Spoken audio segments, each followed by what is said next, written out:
It's 10 o'clock a.m. and in London it is 3 o'clock. In France, Paris is 4 o'clock and in the afternoon. And this is the reason why you see me randomly going in days of the week or times of the day that are not especially fixed these days. And the reason of that is that, of course, we're testing the audience, we're testing how the time is convenient for most of you, and this is why we're doing that.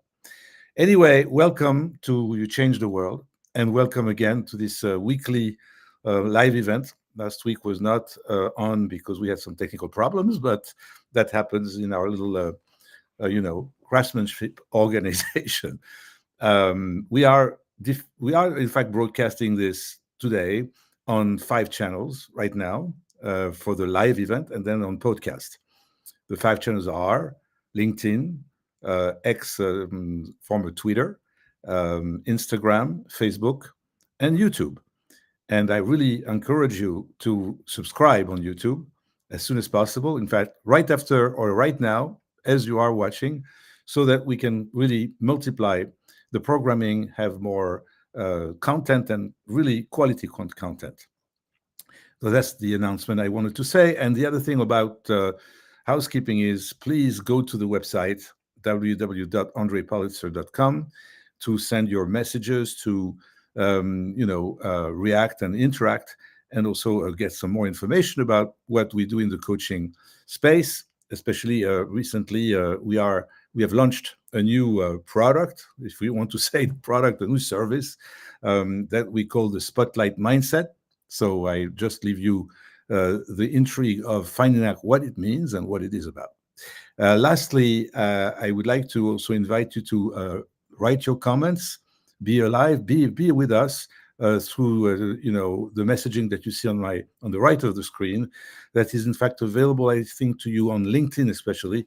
So if you have a comment, a question, whatever you want to share, please do. And while I'm talking, I will try to pay attention to it. Lastly, again, next week we'll get back also and resuming back to have guests to this program. So I will now be able to stop doing monologues, but I will try my best today to share with you some points about something that really is dear to me, because it comes back. And in fact, all the themes that I bring here are the themes that are about coaching today leaders. That can be managers, middle management, they can be upper management, they can be board members, they can be part of the C-suites, they can be entrepreneurs and owners, they can be professionals. But whoever that I'm coaching brings these issues, except the professionals for this one today. Today is really a corporate kind of topic, and it is about the performance review. Performance review that still today, some of you are preparing to have today or next week or the week after next, because it is the season, especially for the companies that have a fiscal year that goes from June to May, or excuse me, July to June. And this is a traditional fiscal year. This is why January, especially January, is a very important month for everybody who have those performance reviews. And they come back from the performance reviews after the fact, extremely disappointed, extremely, in fact, demotivated for most of them. And why? Well, I always say, and I always think, that in any aspect of relationships, what's important is to always make sure that the other party has a fair treatment, feels that they have a fair treatment. And this is normal. In the mediation field, where I also exercise divorce mediation especially, the most important thing for me as a mediator is that the two parties leave the room or the mediation table not with the feeling of losing or winning, but with the feeling that the outcome of this mediation is fair. I'm not an arbitrator, I'm not making a judgment, I just facilitate two parties that are in high or lower conflict, and sometimes very high, that at least when we reach the memorandum of understanding, which is the contract binding, in fact, document that will give all the details of the agreement, that both parties walk away from this with a feeling of fairness. Then the attorney can take this document and turn it into a contract, and that's what is brought to the judge. in the family court or any other kind of court that's treating right now. I mean, the divorce case. Divorce are also commercial cases, but definitely divorce is probably the most challenging one. It has a lot of psychological, emotional aspect to it. So when someone feels that the treatment was fair, it's a great, great outcome. I think it's really a successful outcome. I wish I could bring back people together, which sometimes happen when it's a divorce, because when I bring the coaching and I make them realize that they are not communicating well to each other with each other, which is pretty obvious. But if it's for 20 years or 30 years that these people never could communicate or at least listen to the other's point of view, well, that happens usually at the mediation table, because two parties at the mediation table come voluntarily to come to an agreement. So the energy is different. There is a will, there is an intention behind it, and that's very powerful. All right, so my parenthesis on mediation, on coaching, to bring again this aspect of performance review. I'm very upset when I hear that there is bias on the side of, especially the employer, of the person that is going to be the manager of this person getting the performance review. As you know, and every company's practice this in different ways, there will be first, right, the employee's review. The person who is reviewed gives also his or her personal review on the performance, on all the different metrics that are in fact used to measure the performance of this person. Metrics already, the way they are chosen, the way they're selected, is very important. What are we really measuring? What we call really a review on what are we in fact evaluating your performance? Of course, it's such, oh, by the way, you didn't see the microphone. I make it a tradition that you see the microphone. Plus, I think you hear me better. I'm sorry about that. So it's very important. I'm really getting into something that I'm, in fact, myself trying to look all the time after I have a session, reflect on the situation and see what is really the common denominator between one client and another. What is it that really kind of bothers me? And there is something about bias, obviously, and bias is a problem. Sometimes it's the bias of the person individually, the one who's reviewing, or sometimes the company has a bias and gives direction to people to do something that is not really very straight or honest. And that's really something that, of course, turns me off. If you make a review, make it very fair and make it very honest. Integrity is everything. And especially when you talk about metrics of measuring performance on the base of core values, because that's usually what's used for performance evaluations, is most of the metrics are following some kind of a company culture and core values. And I love sometimes to hear what the core values are. They're very good intentions. But the fact is, when the review comes up, and now we go into the details of the conversation and the metrics that are measured, you've got the two opinions, right? First, the employee speaks, usually. That's the first one, using the space for sharing, the feeling about this or that, and also very honestly, very transparently, giving also the self-criticisms and where the development opportunities are. Because the other goal of this performance review is not only to, of course, reward any merits, any performance, any accomplishment. There is no punishment for the opposite. There is just a low grade. And as you know, it's always about 3 or 4 levels, underperforming, under expectation, at the level of expectation, beyond expectation, and excellence above all of this, which is really very rare when someone is granted that one for the global evaluation, which I completely, in fact, by the way, sympathize with, follow, because I think it's a good idea not to create the wrong perceptions. Let me go back again. We're talking about measuring the performance of an employee. That's what we're talking about. Sitting for this occasion, focusing on one thing only, is the performance of this employee, and discovering together, based on a 1 year or a 1 semester, sometimes even quarter, how the employee is doing and how we can give the employee some guidance and support to develop what needs to develop, all the different gaps and blind spots where we can really identify opportunities for development. Well, that's very constructive, and it's a very good objective. So obviously, I am a big fervent of decency and of fairness and of integrity. But there is sometimes business constraints, right? The budget is not there. The fiscal year was not good for the global company. Doesn't mean that you, who heads a department, for example, that is very, very high performing, what you have to also understand is that there is a global performance for the company, and the company's performance is also a factor that should be, in fact, listed in the metrics and say, well, you did your best, you performed extremely well, but overall, your performance doesn't have enough impact or cannot be, in fact, enough to make the company turn around and be profitable, for example, if the company is not profitable.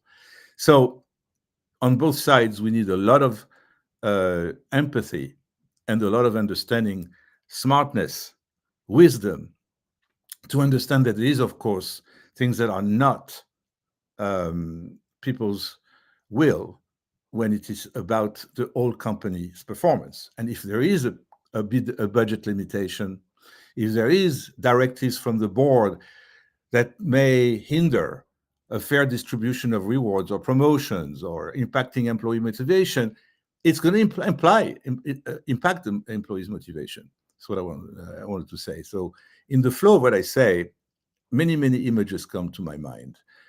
Images of my clients. I had even some tears, right? From some that really said, it's unbelievable. I've been waiting for this promotion for 3 years. Usually the company's policy is that they get promotion after 2 years tenure in this particular position. So there is policies, there is different rules. They are clearly set. Once they are set, everybody's clear. We don't have more expectations that we can have. If you tell me I need to be 3 years in my position currently, need to prove myself, of course, but I won't be promoted for at least 3 years, then I will not expect to be promoted. And sometimes there is exceptions.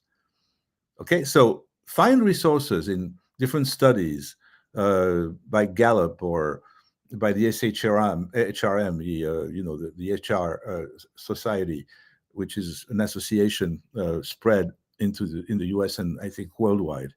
It's important that you get to compare yourself, to compare this to some benchmarks and some percentiles and statistics that shows you some very precise trends used on samples of people that are pretty representative of your rank, of your industry, of your age, all of those things coming up. I don't want to bring here, by the way, another aspect that is part of this too, where everybody calls inclusion and diversity. I will repeat to you that for me, inclusive leadership is to include everybody. That's it. It's very simple. I never had an issue with that, ever. That means that everybody is welcome. But to check boxes that I need X amount of this race and X amount of this gender and X amount of this, that's really, in fact, discriminating. It really reminds you of the pre-Second World War, when it applied to the Jews, for example, to do what we will call numerus clausus, where there was just a certain number of people that would be allowed to go to a high school or to a university and get education. When you check boxes, you start counting, you start doing some measuring of who is allowed, entitled, this and that, because you want to change the trend. Just be inclusive and it will change by itself. Don't have check boxes. But I bring this because it is part of the issue with performance reviews. If there is any exclusion, you see there is a bias based on your race, on where you're coming from, your nationality, whatever it is, your gender, whatever, your sexual trends, whatever it is. That's, of course, you bring it to HR and you file a complaint, because it's not legal and it's not also fair. But I want to make sure that you get the message from me that it's not what I'm talking about today. I'm talking about today the session itself of between the employer and the employee, between the manager and the managed employee. This is a very interesting conversation. How much do you get along with your boss, and how this conversation is going to go? Sometimes very relaxed, very friendly, in fact, very much based on trust, because when there's no trust, it's very much of a torture. Now, if there is no trust, also because you just new and it's your first review, there's all kind of situations like that that will present some obstacles and require some caution that everybody has to take. The caution I tell you to take as an employee who is going to get a performance review is to prepare yourself exactly how you want to come across. I always say that it's about an interview, about a public presentation, about a presentation, about anything that is going to happen with a difficult conversation one on one, to be intentionally prepared of how you want to come across during that performance review. Confident, for sure. Have a posture of, confidence means there is no hesitation. What I'm talking about, I know about. It doesn't mean you're pretentious. It's just that you are clear. You can speak slowly and you work on your breath. You breathe, sorry. You breathe slowly. You just take really the time to explain your point of view and see why you're saying this or you're saying that. And when you react to what you hear, to do this very reasonably, not in fact reactively, but just conversationally. It's a conversation. The other thing that I also think very strongly is that there is internal directives usually that are affecting the performance review. People are told what to do sometimes about this performance review. HR will be probably the voice telling someone you're going to need to conduct that review in this way or that way, or you're going to have to also make some exceptions about performance that are very high to bring them at the lowest level possible. Yeah, those instructions exist. And they also want to have some kinds the application of uniform ratings so that globally there is no jealousy or people are feeling again fairness in the measurement. There's also a third one that I want to bring with HR, and that's what's called calibration. Once the performance review has been done, and both parties, again, the manager and the subordinate, have this conversation and have gone through things that they know, that they lived through, the experience that they have of each other, and especially because in the field, or what about performance itself means to both, which is factual, which is concrete, coming from the field, from a frontliner with customers, with quality that the person is really always consistent about.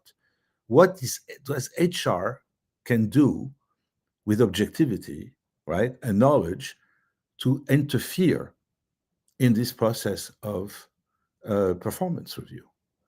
The calibration is never handled very judiciously. Why? I don't know. I can probably dedicate another half hour on You Change the World to talk about HR and different trends that I see. HR's mission from inception of HR, when it was the beginning of HR, is definitely to handle human resources, is to also be interested in people's career, in people's development. That's going on. I'm not saying it's not. But what I'm saying most of the time is that HR, in large organizations especially, play a role that is not always a pleasant one. It's to share what the policy or a new one is about, to go after managers and say, you know what, you don't do your job properly, or regarding this or that. And instead of being, in fact, supportive, they are punitive, or they are coming with a tonality that is not right, that is really directive. HR doesn't have an authority, shouldn't have any authority, but HR plays this because they are given indirectly authority. Now, when it comes to calibration, how come? And the calibration is really about reviewing the review.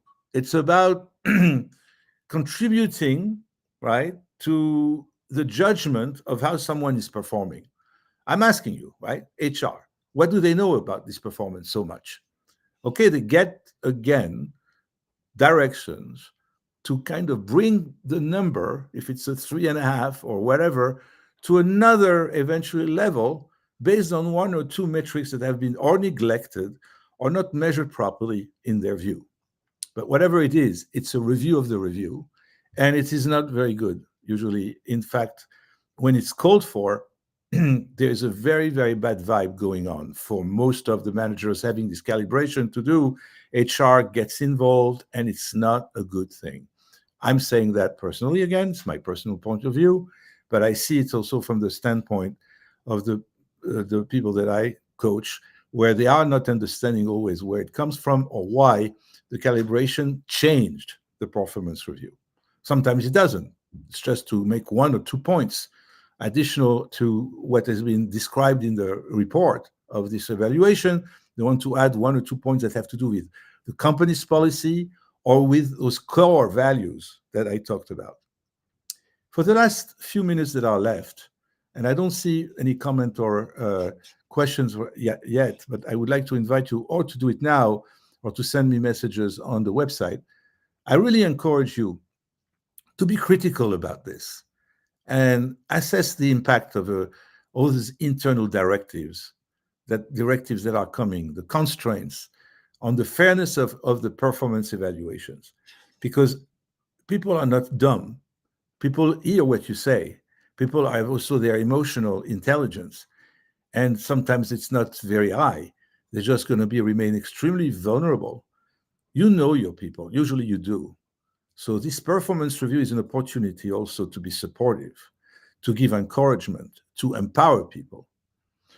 So I think that another kind of survey happens in most of the companies, and that's the engagement survey. That's a very important other kind of interaction where employees now are going to evaluate more their bosses and how management works to provide them with the resources they need and how they manage them and how they open the space for better communication, for people to collaborate and be good colleagues and communicate properly. How do you facilitate that as a manager, as a leader? That's a good thing to have an engagement survey once in a while. Usually it's an annual survey, and this is an important survey, again, taken very strongly into consideration to value now how good of a manager you are and how you're perceived by your team members. So that's another one that I feel as value. And again, excuse me, objectivity of the metrics, reliability of the core values, if they exist, alignment with the company culture that has been consistent, didn't change, fairness in every unconditional fairness, and total absence of bias from anyone, especially when it comes to the performance review. Taking this extremely seriously. If you are doing a performance review, you, the employer, you, the company, and you need to share with someone that you are very happy about the performance, that you are totally ready as soon as the opportunity comes up to promote the person or to reward the person with a raise, with a bonus for the right and the good work that this person did. That's already enough. If the company cannot afford this promotion, cannot afford this raise or this bonus, say it. Say it.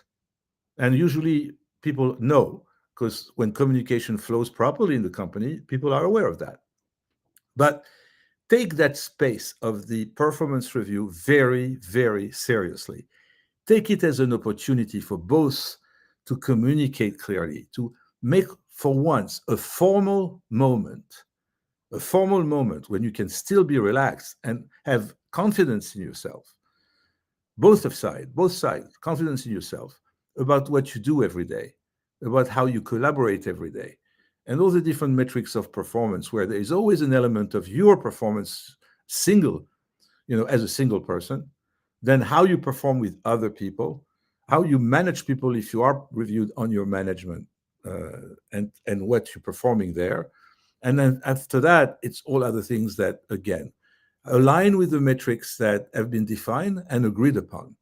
There must be some kind of a level of consensus between the employee and the employer on those metrics. Imposing metrics on someone without any possibility for that person to give an insight, to give a feedback, and say, well, are you sure this is what you want to measure me on? And if you are measuring me on that, can we make a little bit more of a specific clarification about what's expected of me. Expectations need to be clear, right? So, can you imagine, and this is really my conclusion for today, the magnitude, the impact of this moment you have talking about someone's work, someone's performance, and be extremely objective about it, unbiased.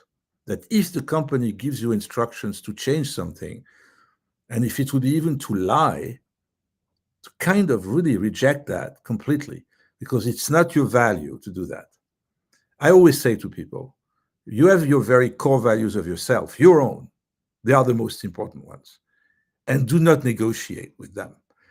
Do not compromise on things that are so important to you. Your work life balance, right? Your quality of life, your family life, right? All those things that you want to protect and have boundaries. Now, the other boundaries about the ability to perform your job without disruptions that are not acceptable, and et cetera, et cetera, et cetera. The people are traveling a lot sometimes in their job. There also you can put some boundaries to right to kind of give limits about how much you travel and what happens while you're traveling and the kind of travel also that you are entitled to have. So I think that I've made my point today. It's resulting from the coaching that I do, but it's resulting from things that I read, from discussions that I have.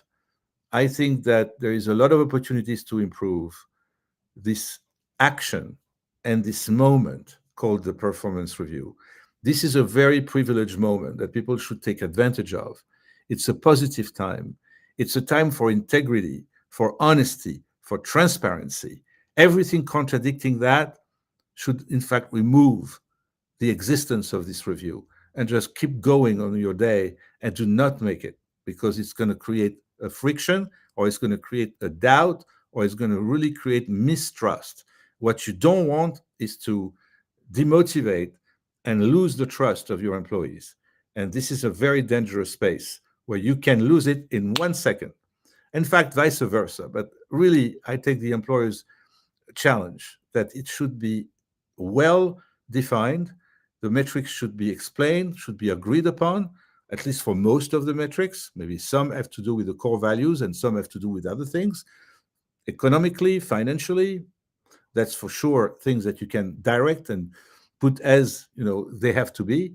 But sometimes there is some variables there that should be discussed and agreed upon. Once they're agreed upon, maybe at a department level or globally to the company, once they're agreed upon, then everybody knows that it's been discussed and there is consensus. And even if you would be not happy to have a metric like that, you know that the majority of your colleagues, of your peers, have voted favorably for that metric to be there. So be very serious about this. That's what I'm trying to say. And again, it's a monologue, and I apologize for that.